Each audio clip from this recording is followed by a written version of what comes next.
राधे उतरला. आज मी आपल्याला एक कथा सांगणार आहे. कथेचे शीर्षक आहे बेडूक आणि उंदीर. बेडूक आणि उंदीर एकमेकांचे चांगले मित्र होते. एक दिवस बेडकाने उंदराची गंमत करायचे ठरवले.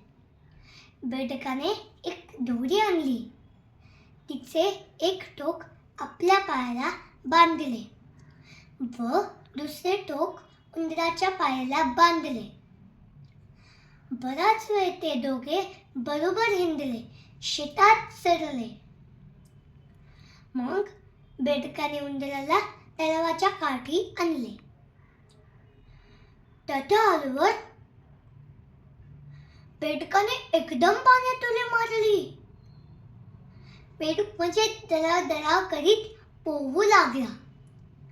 उंदराकडे त्याचे लक्ष नव्हते.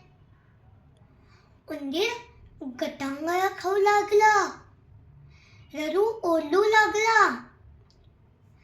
वर आकाशात एक घार उडत होती. तिने झेप घेतली आणि उंदराला पंजात पकडले.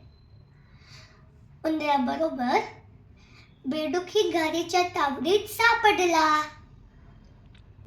या कथेचे तात्पर्य आहे, करावे तसे भरावे.